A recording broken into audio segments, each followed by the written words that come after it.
Our Father who art in heaven, hallowed be thy name. Thy kingdom come, thy will be done, on earth as it is in heaven. Give us this day our daily bread, and forgive us our trespasses, as we forgive those who trespass against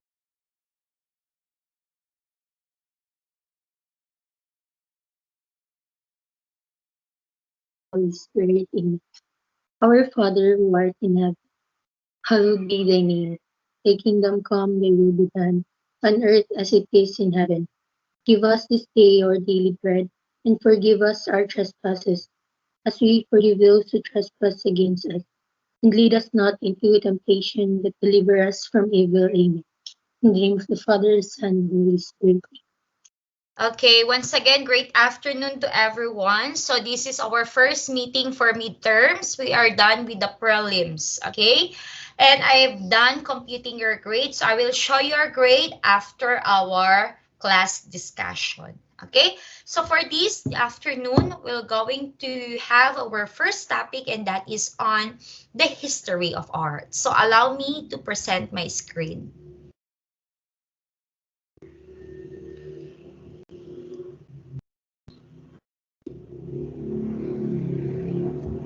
Can you see my screen? Yes, ma'am. Yes. Yes. Yes, Yes, ma'am. ma'am. Okay, for a while.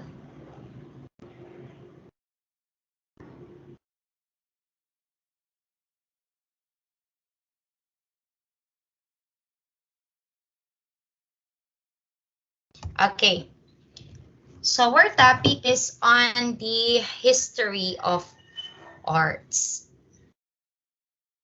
For a while.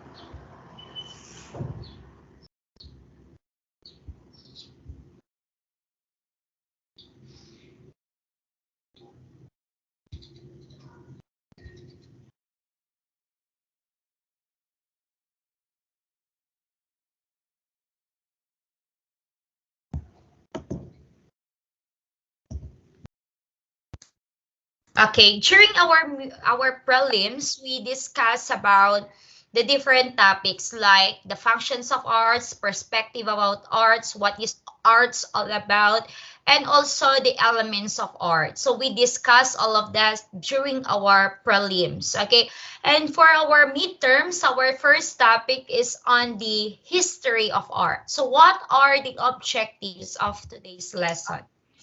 So the objectives of today's lesson is we're going to describe the history of Asia, Asian art, Western art, and Philippine art. So you're going also to relate artists and artworks per period from Asian, Western, and Philippine art. And you're going to appreciate the history of art by looking for ways to promote it. So those are the objectives of today's lesson.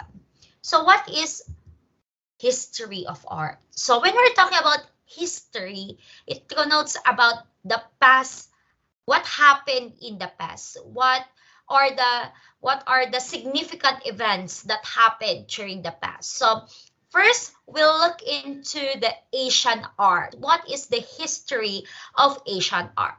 So when we're talking about Asian art, it is diverse and rich, is spanning thousands of years and dozens of countries.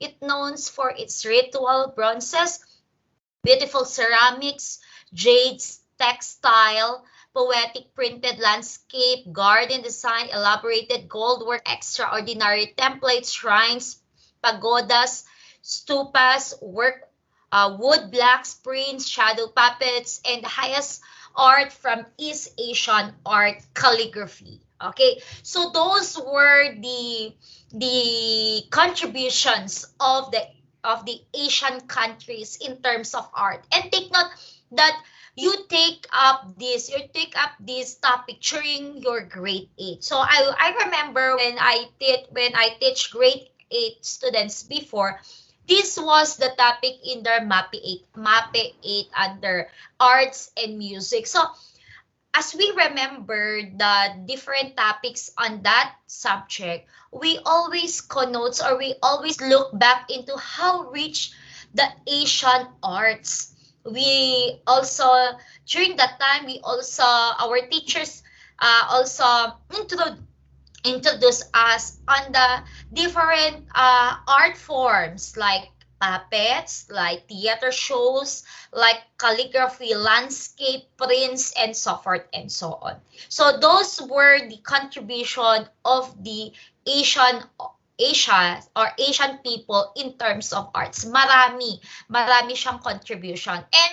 During during Asian treasures includes works such as Fan Kuan Travelers among mountains and streams, and these were the series of Basawan's altars restraining the enlarged elephant Hawaiis. And today's the impact of Asia on the contemporary art is very immersed. So, malaki ang impact ng mga Asian arts in different localities, in different countries, in not only in the neighboring countries in Asia, but also in other continents. So, like for instance, calligraphy, okay? So kapag yung sinabi natin calligraphy in the is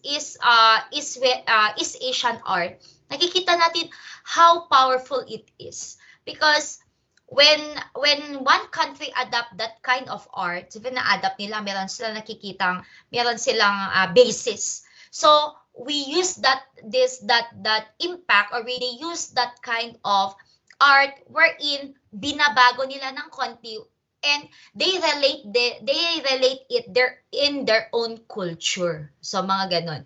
Another is that puppet show. Saan nga ba talaga nag-start ang puppet show, shadow show? So 'di ba? Usually Thailand, Malaysia, okay? Laos, yan. Those were the puppet show started. Doon nag-start Malaysia, Chinese, ayan, China, yan. Diyan nag-start yung mga puppet show, theater show. Pero, meron din tayo dito sa Philippines at ang basis natin dyan is from the other country. But in our puppet show, in our country, we have our own touch on how we create our own puppet show. But the original puppet show was in the other countries. We adapt it in the other countries. Okay? And since 1990s, Asian contemporary arts has grown exponentially due to mushrooming of regional biennials and triennials, new contemporary art museums, and the international recognition of artists was also recognized during that time. So, like what I've said, nagkaroon ng mushrooming, so adaptation, okay, imitation of an art. So, hindi lang sa kanila, kundi sa iba't ibang bansa. And there were also recognized people in different art forms, okay? So, now let's proceed to the Western art. So, art historians describe the history of Western art in terms of successive periods or a movement including classical, medieval, okay, we have also Byzantine or Romantic, okay? We have also Renaissance, Baroque, okay? Rococo, Neoclassical, and others, Realism, Impressionism, okay, Cubism, Postmodernism. So madaming ism na na-encounter natin before. And that started in the Western art. Okay, so marami tayo. That's why in every subject or in every specialization, we hear the word expressionism, cubism, impressionism, okay?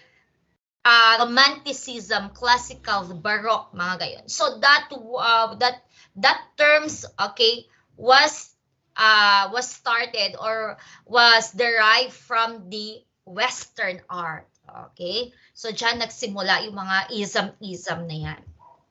And of course, we have also our own history, the Philippine history of arts. Okay? So, the history of Philippine art is described according to Philippine art period in different timelines. And what are these timelines? Number 1, we have pre-colonial art period. Ano ba nangyari ng pre-colonial? Diba?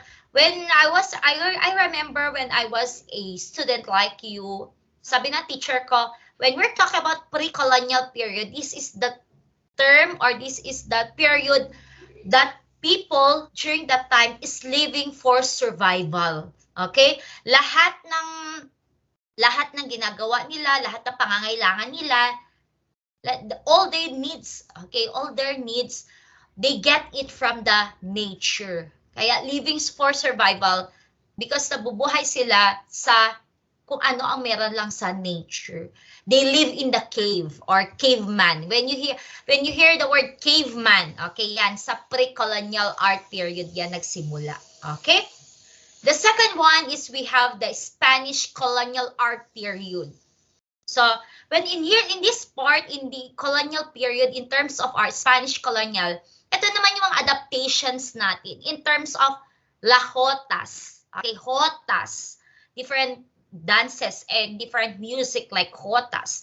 Filipinos or Filipino people during that time are very, very fan of music and dances, okay, like jotas.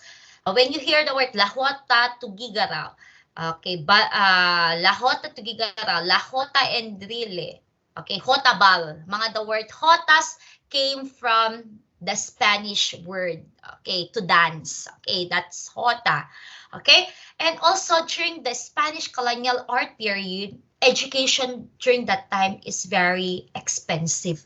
Kung sino lang may kaya, yun lang ang nakakapag-aral, okay, so very expensive ang pag-aaral noon. At discrimination in terms of education is very, very tinatawag nating rampant. Okay, rampant ang discrimination noon kasi kung wala kang pera, hindi ka makakapag-aral. Kahit isang tuka, yun ang tawag nila noong Spanish era. And the third one is we have the American colonial period, art period. So dito na, after Spanish American period na, in this part of art period, ito na naging open na ang formal education because during that time, Americans introduced formal education in the Filipino people or in the Philippines. Dito nag-start ang mga tao, ang mga Filipino knows how to write, read, and count. Okay, ito na yung itong tatlo na ito, read, write, and count or arithmetic. Ito yung mga basic knowledge na itinuro ng mga American sa mga Pilipino. At during that time, they introduced two types of education. What are these? We have the formal education and non-formal education.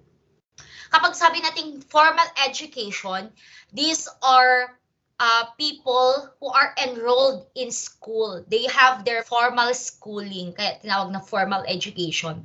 Okay, lagi silang nasa school pumapasok. Okay, they have their face-to-face interaction with the teacher. And during that time, during the American colonial period, art period, ang mga teachers natin dito, teachers sila before, are Americans. Okay, that's why Filipinos are very good in English speaking. Ayan, dyan na nag-start ang mga Filipinos to start knowing and start learning English language. Okay, and when we're talking about non-formal education or non-formal schooling, ito naman yung tinatawag nating ALS na ngayon. Okay, they were given only modules. Okay, they go to school in a scheduled basis that depends on the interest of the learners. So yan yung mga non-formal schooling naman na tinawag natin. And after American period, we have the post-colonial art period. And after that, we have now the present art period, and that is on the contemporary art period. And it's very, very fresh in your mind that you encountered or you took up contemporary arts in different regions way back way back senior high school. That's why I know that you were being taught on how to appreciate art and how to create and innovate different forms of art. So yan yung mga history of Philippine arts. But we need to go deeper on the different periods in the Philippine art history. Why? Because this is very important to us to appreciate our own culture and tradition. And that is the objective of our subject, art appreciation. Okay? So, moving on. Ito yung sinasabi ko kanina. We have the pre-colonial art period. We have the Spanish colonial art period. We have also the American colonial art period. And we have also the post-colonial art period. And the present one, we have the contemporary art period. So, yan. Ito na. So, we have first, okay, yung mga sinabi ko kanina, that is just a glimpse or just a gist of our basic knowledge regarding the pre-colonial art period and other periods, okay? So, first, we have the pre-colonial art period. What is all about it? So, like what I've said a while ago, sabi ko, living for survival, okay? At this period, age for horticulture or Neolithic period, horticulture, because everything that they can see, they get everything that they need, they get it from the environment or from the nature, okay? So in 6185 to 4400 BC, okay? It's also called as the Metal Age, okay? And Iron Age, okay? And local communities are being established and art starts to go beyond mere crafts such as stone weapons and jewelry, but starts to have decorative elements, meaning and context, okay? So katulad ng sinabi ko kanina, I stated the word cavemen. Okay, caveman, cave women, mga yan. Because hindi nila alam magsulat noon. Kaya ang ginagawa nila, for them to have a diary of what is happening in their day-to-day life survival, they umuukit sila sa cave. O yan. Kaya yung mga historians, yung mga archaeologists and so forth and so on, okay, they love to study, research all of this because it's a treasure. Meaning to say, dito tayo nagsimula. Merong mga nangyaring ganito before. Which is when we go back to the history of these things, we will able to know and we will able to appreciate what really happened in the past. Kasi wala pa tayo nun eh. It is our time. So it's nice to go back to that time where our ancestor lives. Para malaman natin, ganito pala nangyari noon. Okay, so they started with nothing.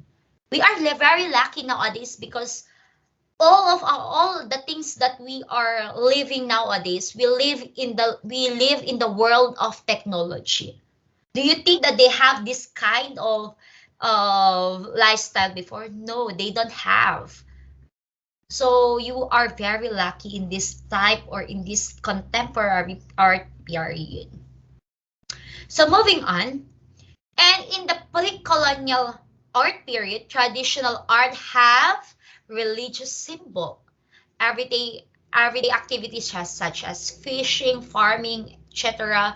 are specific decorative art patterns to the community. So noon, nauso din yung goddess of sun, goddess of nature, goddess of mountains. Yan, diyan nag-start yung mga yan. Take note, those goddess na yung mga yan, that is also part of our Philippine literature. Ayan, our Philippine literature. And until now, they believe on that. Goddess of the rain, goddess of the music, mga goddess of dance, goddess of literature. All the goddess that they believed before is also still part of our belief until now or until today. Okay? So nag-start yan during the pre-colonial art period. And there is also an exchange of art, aesthetic and art processes with the Chinese and other Asian countries who frequent as traders with our indigenous group of people or the IP people. Okay. And take note, people, IP people are also have their formal schooling nowadays. But before, they don't have any formal schooling because the main objective of the IP people before was just to live for survival. Pero na nakaisip na sila, the generation to generation, naisip nila na nababago, nagkakaroon ng technology advancement. Tignan niyo mga IP now, meron na silang cellphone also. They have also their formal schooling because and nowadays education is inclusive. Hindi there is no discrimination nowadays. I remember when I taught in Alacapa, na-deploy din kasi ako dun. Pero 1 week lang ako nagturo noon sa downstream. I have ITAS na student. Okay. And during the 1 week duration that I have with them, I learned to appreciate each of my learners. Kasi most of them are IPs.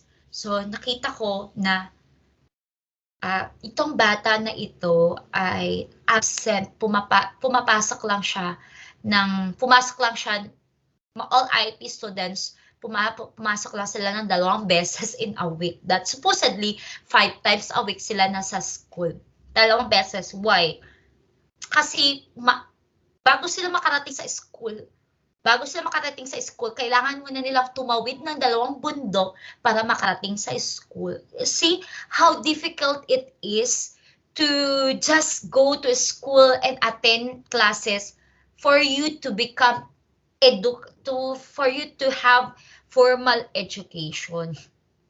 So, ganon yung nangyari noon. Kaya, ngayon, they are given chances to enter formal education. At nakikita ko, nung sa mga 2 days na yun na nakasama ko sila, when I interviewed them, sabi ko, what are your activities? Okay. Pero hindi naman English ang pagkasabi ko kasi syempre hindi naman maintindihan. But they can speak Tagalog. Okay? Pero Ilocano sila, they are Ilocanos. Okay? So nung tinanong ko sila, mga anak, anong mga activity nyo? Bakit ngayon lang kayo ulit pumasok? Sabi ko.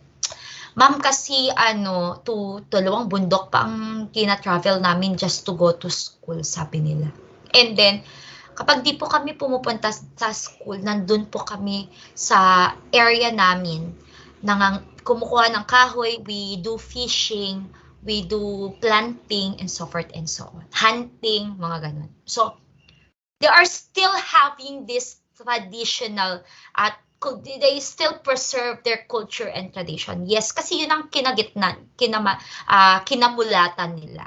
And yes, they still need to do that because they need to pass it on the next generation. But you know class, when I was still a college student, when we had our subject inclusive education, I am just sharing this because I want you to realize and appreciate these IP people. Kapag nakita nyo sila, hindi nyo sila i-discriminate.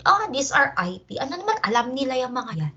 Wag ganun, okay? I am sharing this for you to have an idea and for you to have a knowledge about these people. These IP people are precious. These IP people are, we can say that part of IP people are part of our history. Without them, we cannot grow and we cannot have like this, kung ano man kinagisnan natin, because we started sa living for survival. Our ancestors started for that kind of living before. So, nung college ako, nagkaroon kami ng subject na inclusive education, and one of my professors, okay, na-immerse kami sa isang IP group, and that's the ITAS in Peña Blanca, Cagayan. Ayan. And during that time, I appreciate one of the ITAS na pinag-aral siya ng locality, their community, to pinag-aral siya at nakatapos siya class. And then, na-inspire ako sa kwento kasi sabi niya, very, very difficult to study in a formal schooling. Bakit? Discrimination is very rampant. Discrimination is very rampant to them. Kasi, ay, ita, mga ganun. So, IP people. Pero nakatapos siya. At siya na ngayon ang teacher nila doon sa community nila. O see how beautiful it is na merong tumayo at merong nagtaguyod na makatapos sa isang community ng education para maituro niya din at ma-impart niya din yung knowledge niya to the younger generation para katulad niya maging ganun din sila in the near future. So that teacher is very, very patient, very understanding. Hindi lang basta-basta na English, Math, Science, yung mga basic knowledge ay tinuturo niya sa mga estudyante. But at the same time, he is also teaching them their tradition. Okay, their tradition, like how to do pottery, mga ganun. Do fishing. So, at least dun, nagkaroon pa rin ng at least basic knowledge about their culture, and they continue their practice in terms of their culture and tradition. Okay? So, going back to our topic. Ito, like what I've said, they do pottery, they do weaving, tattoo, jewelry, curving, and metal crafts. So those were the activities of the people before, the IP people before. And mind you, can I ask questions from you? What do you think is tattoo? What is your impression about tattoo? Anyone can give me idea about that? What is your impression about tattoo? Having tattoo, a person having a tattoo. Anyone? Ma'am, part po ng culture nila. Yes, Kate? Pag may tattoo parang yung unang iniisip natin galing ng kulungan, ganun ma'am. That's right. So negative agad ang impression. How about Stanley? You're raising your hand, anak. Ma'am, tattoos symbolizes our culture, who we are, and yun ma'am, yun lang parang. Okay, it symbolizes culture, who we are. So positive naman ang approach ni Stanley. Si Kate, sabi niya, parang galing sa kulungan. So negative. So iba-iba tayo ng impression when it comes to tattoo. How about others? How about Dominic? What's your impression about tattoo?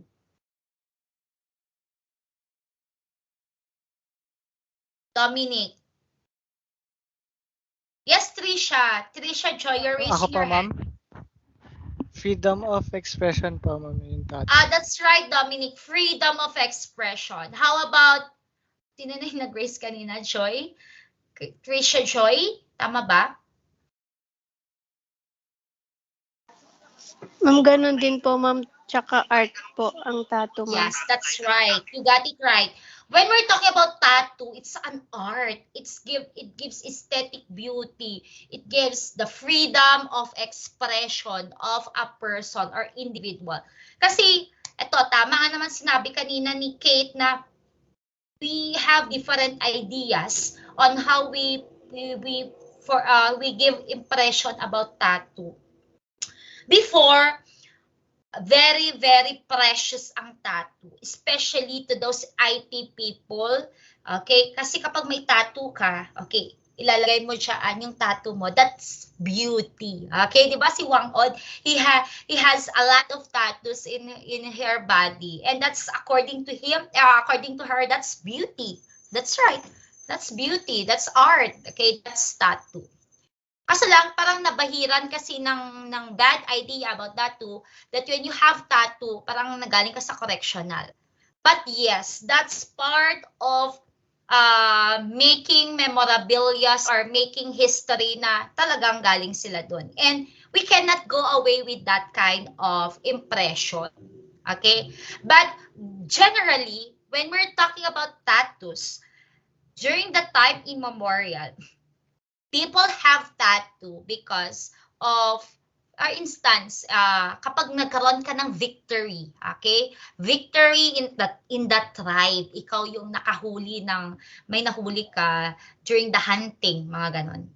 You can place it in your body as part of your, is as part of your parang label, or label mo na your reward, your recognition that you have done like this. Okay, you're the only one who have like this, or you have the victory like this. So parang ganon yung impression during that time. So tattoo is considered as an art. And in this time, in this contemporary time, because of Wang Od, bumalik ulit yung good impression natin in terms of tattoo. At marami na ngayon nagpapatattoo, kahit simple 3 dots lang yan, basta ko si Wang Od na ang naglagay ng tattoo mo, that is considered for you as precious, that considered for you as beauty. Proud ka kasi you have your tattoo, something like that. But there are also some people na ayaw nila maglagay ng tattoo, kasi for them, parang katulad nung estudyante ko, I have one co-teacher na pumunta kay Wang Od, nagpa-tattoo dito, yung 3 dots, yung sinasabi niyang, tama ba? Signature tattoo, that's the term. Yes, that's the right term. Sabi ng estudyante, when we had our distribution of modules, sabi niya, Ma'am, nagpa-tattoo ka? Sabi niya dun sa isang co-teacher ko. Oo, yes anak, sabi niya na ganun. Afu ko, ma'am, iba na ga, sabi niya, dadapingan mo lang abagim, sabi ng estudyante. So the term is, but hindi maganda ang impression ng bata dun sa tattoo. That means, iba-iba talaga tayo ng perception.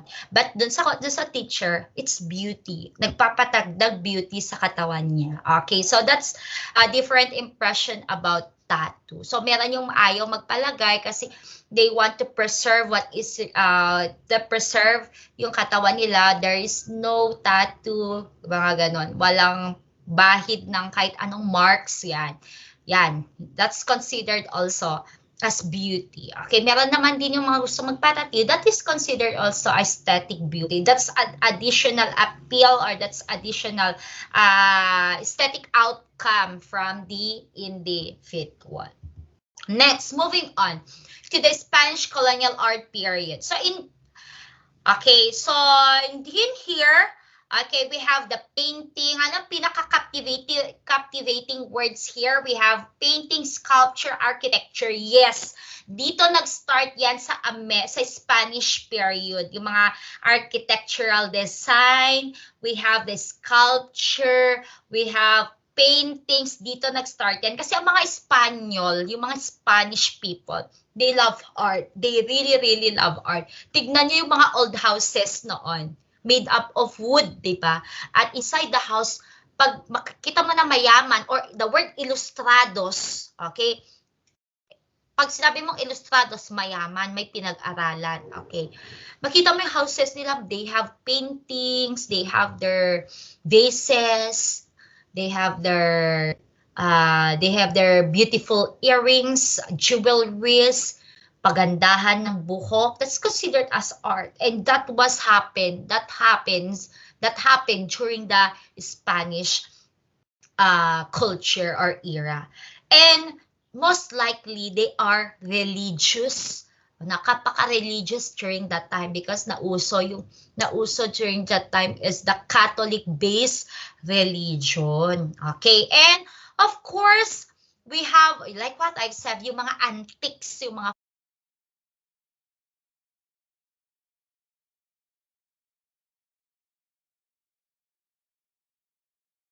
furnitures, o yan, na-preserve.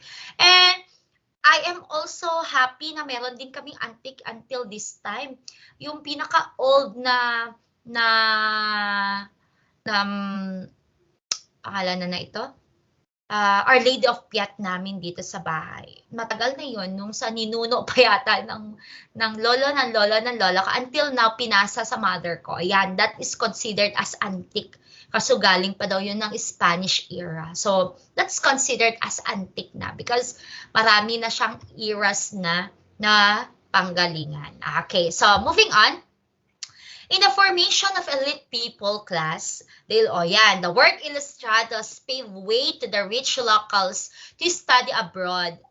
A more academic and Western has been learned. So, yun nga, sinabi ko kanina, you are being labeled as ilustrados when you had your formal education in the Philippines and in abroad. Okay, like Rizal, okay, di ba? Like Rizal, he is considered as ilustrados kasi nag-aral siya sa iba't ibang bansa. Okay, and Filipino classicism is formed that borrows the neoclassicism, romanticism, and even the hint of impressionism. So take note that during the Spanish era, nauso yung mga classical music.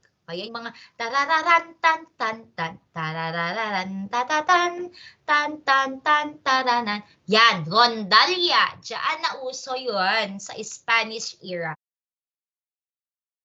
That is very, very beautiful music. So when I know nakarinig na kayo ng Rondalia group who are playing classical music and folk songs, folk music, when you hear that song, parang napaka-relaxing. Ako for me, because I really, really love arts. For me, when I heard classic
music, folk songs, folk music, Randalia group playing classical, parang napaka-relaxing. Parang sabi ko pa nawawala lahat ng problema. So, indeed, music gives us distress. Okay? It gives us peace of mind. It gives us another, parang a cloud moment where parang wala tayong problema. So, that is considered the beauty of art. Okay?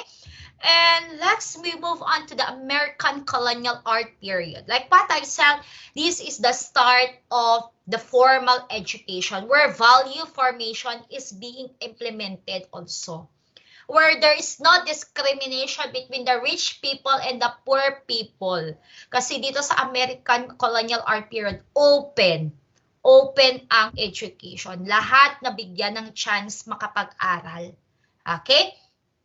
And art illustration, advertising, and commercial design gained popularity and incorporated in fine arts. So dito din nag-start ang fine arts. And painting themes is still largely flavored general paintings, landscape, and still life painting. Okay? Portraits are reserved for high-ranking officials. Yes, that's right. So kapag nakikita natin, nakakakita tayo ng portrait, yan.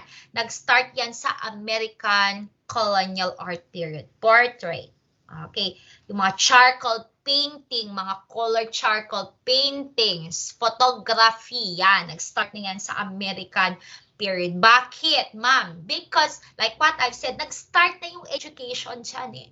So, nagkaroon na ng advantage, nagkaroon na ng chance ang mga Pilipino makapag-aral to improve themselves, to improve their skills, and to learn and innovate something new. Okay, that's on the American colonial art period. And after that, we have the post-colonial art period. This is after the war, okay? The growing and expanding Philippine art, where in this period, modern art was also introduced. The postmodern art was also introduced. We have also the pop art, installation art, performance art were also dominated during that period, during the post-colonial period. O, di ba? Naalala ko, tinuro ito ng grade 10 teachers ninyo in your MAPE 10, mga pop art, mga installation art, mga performance art, yan. Na-encounter nyo na ito during your topics, during your grade 10 memories, okay? And we have, at this present time, we have the Philippine contemporary art, okay? The onset of the sudden rise of personal computers, new technology created new art medium for art and human expressions. But there were also countless revivals of the old style being done. This started a new direction of the art. So as you can see now in these modern times, in these contemporary times, the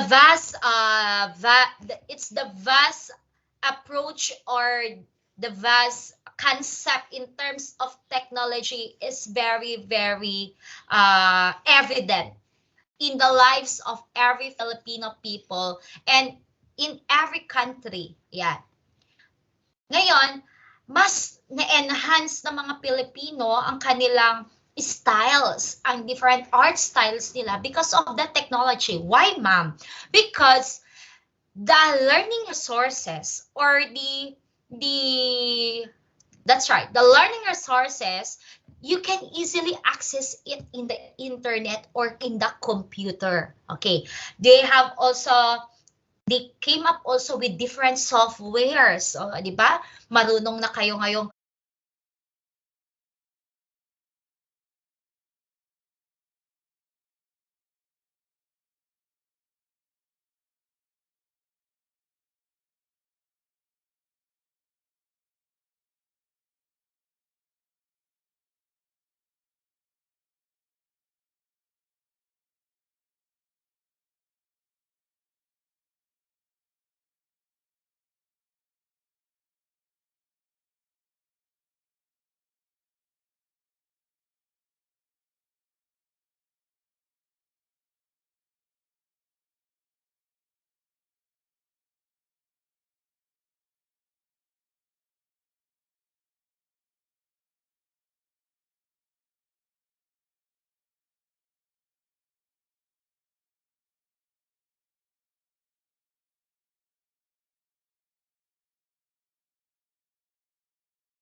mag-YouTube, mag-Facebook, mag-Twitter, so forth and so on. And everything that you can do, that everything that you do in the social media is just, that is part of your expression. And that's one of the characteristic of an art expression. Okay?